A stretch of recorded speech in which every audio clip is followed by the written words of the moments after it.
প্রিয় দর্শক আসসালামু আলাইকুম, welcome back to my channel Ishrat Jahan blog চ্যানেলে আপনাদের সবাইকে জানাই স্বাগতম। আজকে আমি আপনাদের সাথে খুবই অসাধারণ একটি রান্নার রেসিপি শেয়ার করব। তো আজকে আপনারা যে মাছটা দেখতে পাচ্ছেন, এই মাছটা রান্না করাটা কিন্তু খুব সহজ। যারা ব্যাচেলার ভাইরা আছেন, যেসব আপুরা আছেন, তারা কিন্তু এই মাছটা রান্না করতে পারেন খুব সহজেই। অল্প মশলা আর অল্প উপকরণ দিয়ে আজকের ভিডিওতে আমি আপনাদের সাথে এই মাছ রান্না করাটা শেয়ার করব।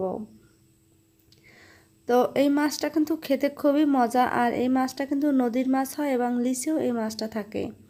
তো এই মাছটার নাম হচ্ছে আমাদের এখানে পার্শে মাছ বলে সবাই চিনে থাকে। তো আপনাদের কোন কোন অঞ্চলে কীরকম নামে ডাকে আমি ঠিক জানি না, তবে আমাদের অঞ্চলে এই মাছের নাম পার্শে মাছ। সো এই মাছটা কিন্তু খেতে অসম্ভব মজা আর অনেক দামি একটা মাছ। আমাদের এখানে এর অনেক দাম, অনেক ডিমান্ড। সো এই মাছটা কিন্তু আমরা সবসময় অ্যাভেলেবেল পাই না, যদিও অনেক ছোট সাইজটা পাওয়া যায়, কিন্তু আজকের সাইজটা কিন্তু অনেক বড়, অনেক সুন্দর। তো এখানে দেখতে পাচ্ছেন আমি 6 পিস পার্শে মাছ নিয়েছি এবং এই মাছটা অনেক বড়, একদম মিডিয়াম সাইজ। এর থেকেও বড় সাইজ হয়, আর এর থেকে ছোট হলে সেটা আবার খেতে অত ভালো লাগে না, বা সেটা আবার অনেক কাঁটা থাকে, আর কাঁটাওয়ালা মাছ আমি বিশেষ করে খেতে পারি না। তো কার কাছে কেমন লাগে তা জানি না আমি।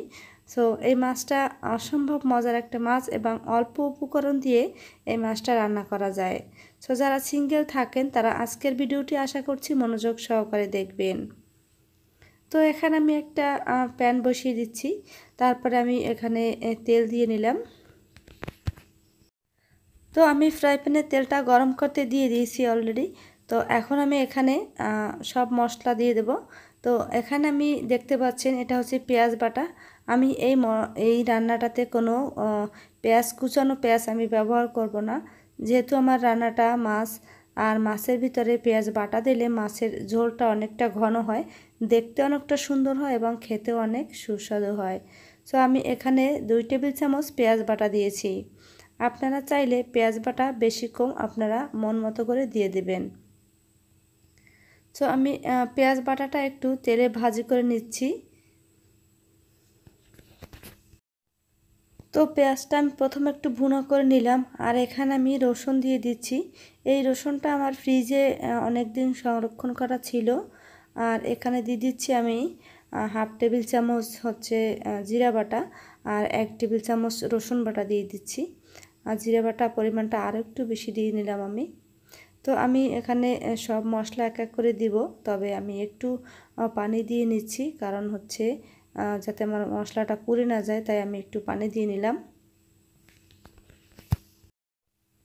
তো এখানে আমি 1 চামচের 1.5 চামচের মতো আমি মরিচ পাউডার দিয়েছি, আর 1 চামচের মতো আমি হলুদ পাউডার দিয়ে দিয়েছি। আপনারা যে যেরকম ঝাল পছন্দ করেন সেরকম ঝাল খাবেন।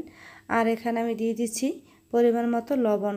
আসলে ঝালের পরিমাণটা সম্পূর্ণ নিজেদের উপর ডিপেন্ড করে, কারণ যে যেরকম ঝাল খেতে পছন্দ করে ফ্যামিলিতে সে সেরকম রান্না করে। আমার মা যেহেতু অসুস্থ, তাই মা বেশি ঝাল খেতে পছন্দ করে না, তাই আমি তরকারিতে খুবই কম ঝাল খাই। তো মার পছন্দ অনুযায়ী, মার ইচ্ছে মতো আমরা সব তরকারি রান্না করার চেষ্টা করি। যেহেতু মুরব্বী মানুষ, সে যাতে খুশি থাকে আমরাও তাতে খুশি। সো মার পছন্দই সব কিছু রান্না করা হয়।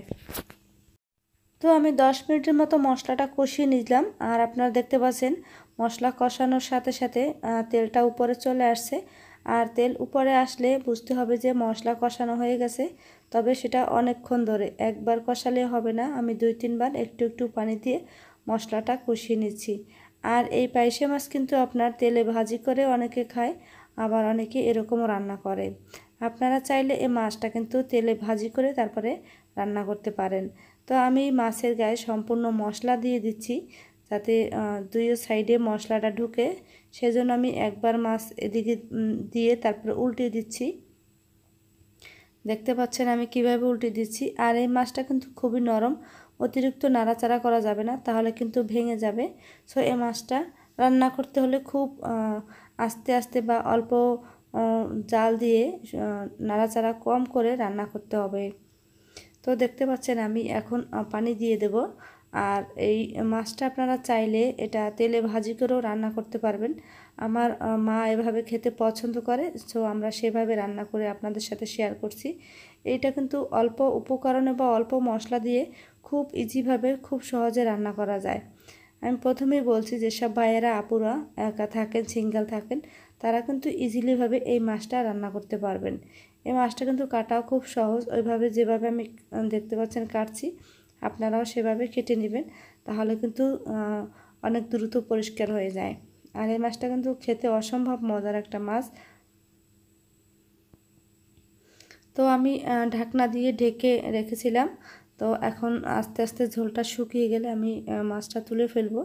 তো আমার মাছ সেদ্ধ হয়ে গেছে। তো আমি একটা সাইড দেখতে পাচ্ছেন যে আমার আবার আস্তে উল্টিয়ে দিচ্ছি যাতে এই পাশটা ভালো করে সেদ্ধ হয়।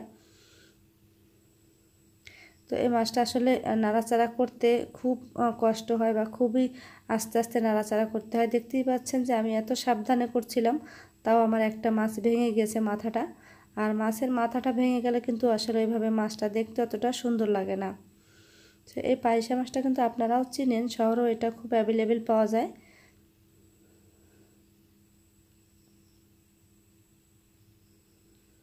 তো দেখতেই পাচ্ছেন যে আমার একটা মাছ কিন্তু অলরেডি ভেঙে গেছে। তো আমি এখন আবার ঢাকনা দিয়ে ঢেকে রাখবো যতক্ষণ পর্যন্ত আমার ঝোলটা শুকিয়ে না আসে। সো ভিউয়ার্স, আমার রান্না প্রায় শেষ হয়ে আসলো। এখন আমি এটাকে একটা সার্ভিং ডিশে তুলে আপনাদের সাথে শেয়ার করব। দেখতে পাচ্ছেন যে মাছটা আমি কিভাবে এর ঝোলটা রেখেছি। এতে কিন্তু তেমন কোনো ঝোল নেই, যতটুকু আছে সবটুকুই তেল। সো মাছটা কিন্তু অসম্ভব মজার হয়েছে। তো দেখতেই পাচ্ছেন আমি আস্তে আস্তে করে তুলছি যাতে একটা মাছও ভেঙে না যায়। সো ভিউয়ার্স, আপনারা এই রান্নাটা কিন্তু খুব সহজে এবং খুব অল্প সময়ের ভিতরে করতে পারবেন। আই হোপ আজকের ভিডিওটি দেখে আপনাদের কাছে অনেক ভালো লাগবে। তো ভিডিওটি ভালো লাগলে অবশ্যই একটা লাইক, কমেন্ট এবং শেয়ার করবেন। আর অবশ্যই আমার চ্যানেলটা সাবস্ক্রাইব করার অনুরোধ রইল। পাশে থাকা বেল বাটনটি অন করে দেবেন আবার নতুন নতুন ভিডিও আপডেট ভিডিও সবার প্রথমে আপনি পাওয়ার জন্য। তো আজকের রান্নাটা কেমন লাগলো অবশ্যই কমেন্ট করে জানাবেন আর অবশ্যই একটা লাইক দেবেন। তো দেখা হবে নতুন কোনো রেসিপিতে, সেই পর্যন্ত সবাই ভালো থাকুন। আল্লাহ হাফেজ।